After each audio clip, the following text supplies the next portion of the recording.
Very good afternoon. आज के topic का डिस्कस है टेंसर एनालिसिस कीनोस सेकंड। कीनोस फर्स्ट में टेंसर एनालिसिस के बेसिक कॉन्सेप्ट को डिस्कस किया गया था। आज का टॉपिक डिस्कस करेंगे कीनोस पार्ट सेकंड। कीनोस पार्ट सेकंड का पहला टॉपिक है कि कोवैलेंट वेक्टर क्या होता है। कोवैलेंट और कंट्रावैलेंट वेक्टर टेंसर के तीन टाइप का होता है। Covalent, contravalent and mixed tensor. तो कोवैलेंट में जो इंडिसेस होते हैं वो नीचे लिखे जाते हैं, कंट्रावैलेंट में जो इंडिसेस होते हैं वो ऊपर होते हैं, और मिक्स्ड टेंसर में जो इंडिसेस होते हैं वो ऊपर और नीचे दोनों लिखे जाते हैं। सुपरस्क्रिप्ट और सबस्क्रिप्ट दोनों पोजीशन पे लिखे जाते हैं। अगर आपके पास कोवैलेंट टेंसर है, अगर उसके पास एक इंडिसेस है तो फर्स्ट ऑर्डर का होता है, दो इंडिसेस है तो सेकंड ऑर्डर का, थ्री इंडिसेस है तो थर्ड ऑर्डर का। इसी तरह जैसे जैसे इंडिसेस की नंबर्स इंक्रीज करते हैं, ऑर्डर्स भी उसी के रिस्पेक्ट में इंक्रीज होती है। आपके पास मान लीजिए कि हम मानते हैं कि हमारे पास कोई वेक्टर है v बार i से, जो x bar i coordinate system का एक कंपोनेंट है v बार i j। तो इसका ट्रांसफॉर्मेशन होता है v bar i j is equal to v a b del x a upon del x bar i del x b upon del x bar j।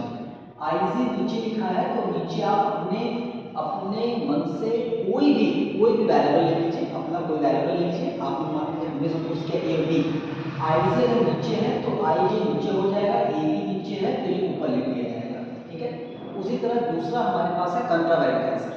कंट्रावैलेंट tensor में भी अगर indices एक है तो फर्स्ट ऑर्डर का है, दो है तो सेकंड ऑर्डर का है, तीन है तो थर्ड ऑर्डर का है, सो ऑन। ठीक है। हमारे पास यहाँ सपोज करते हैं कि कंट्रावैलेंट टेंसर सेकंड ऑर्डर का है, v बार i से। i से ऊपर लिखा गया है तो आपने कोई वेरिएबल सपोज कर लिया a b, तो a b आप ऊपर लिख लीजिए। क्योंकि i से ऊपर है तो del x बार i ऊपर हो जाएगा, j ऊपर हो जाएगा, i ऊपर हो जाएगा, j ऊपर हो जाएगा। तो v bar i v bar j del x a del x b, ये आपका ट्रांसफॉर्मेशन है। तो ये कंट्रावैलेंट कोवैलेंट का ट्रांसफॉर्मेशन है। अगला है the equation of transformation of the component of the covalent tensor possesses the group property. किसी भी कोवैलेंट टेंसर का जो ट्रांसफॉर्मेशन होता है वो ग्रुप प्रॉपर्टी फॉलो करता है। ग्रुप प्रॉपर्टी क्या है कि अगर आपके पास कोई कंपोनेंट है जो xi कोऑर्डिनेट सिस्टम में है तो xi कोऑर्डिनेट सिस्टम से x bar i coordinate system में जाएगा, x bar i coordinate system से x double bar i coordinate system में जाएगा। तो डायरेक्ट रिलेशन जो x double bar i coordinate system का है उसका फर्स्ट कोऑर्डिनेट सिस्टम से रिलेशन होगा। मींस फर्स्ट कोऑर्डिनेट का ट्रांसफॉर्मेशन सेकंड कोऑर्डिनेट में, सेकंड कोऑर्डिनेट का ट्रांसफॉर्मेशन थर्ड कोऑर्डिनेट में, तो थर्ड कोऑर्डिनेट का डायरेक्ट ट्रांसफॉर्मेशन फर्स्ट कोऑर्डिनेट में होता है, उसको ग्रुप प्रॉपर्टी कही जाती है।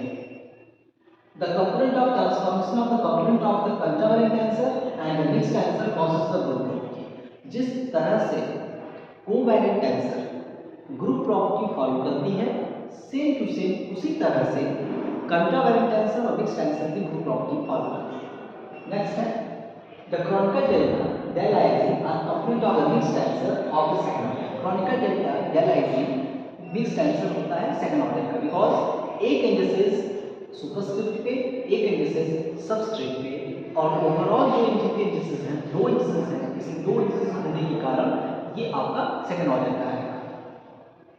ai से इज इक्वल टू aj।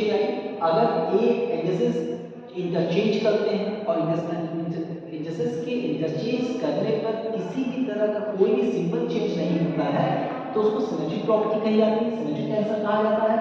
अगर इंडिसेस के चेंज करने पर आप माइनस इंक्लूड करते हैं तो उसको सिमेट्रिक टेंसर कहा जाता है। इफ अ सेवंथ टॉपिक की नोट्स हमारा है, if a tensor is symmetric in a one system of coordinate it is a symmetric is every other coordinate system. Seventh topic ये है कि अगर कोई भी टेंसर अगर फर्स्ट कोऑर्डिनेट किसी एक कोऑर्डिनेट सिस्टम में सिमेट्रिक है तो वो जितने भी कोऑर्डिनेट सिस्टम आपके होंगे सभी कोऑर्डिनेट सिस्टम में सिमेट्रिक होगा। A symmetric covalent tensor of the second order has n plus 1 upon 2 independent component in an n dimensional space real। आपके पास अगर रियल कोई n डायमेंशनल स्पेस है तो उसमें n plus 1 by 2 जो है वो आपका इंडिपेंडेंट कंपोनेंट होता है। ठीक है।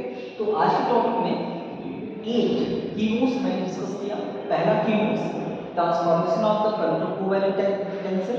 Second keynote, transformation of the covalent contravariant transformation. First keynote, the transformation of the covariant. Second is the transformation of the contravariant. Third में ग्रुप प्रॉपर्टी को बताया गया. फोर्थ में मिक्स्ड टेंसर सेकंड ऑर्डर का होता है, ये बताया गया. सिक्स में सिमेट्री को स्क्यू सिमेट्री का आपको मैंने बताया. सेवन में किसी भी कंपोनेंट के एक क्वाड्रेटिक सिस्टम में सिमेट्रिक होने पर वो सभी क्वाड्रेटिक सिस्टम में सिमेट्रिक होता है, इसके बारे में बताया मैंने आपको. और एट में number of the independent component के बारे में डिस्कस किया है. Clear? Thank you very much.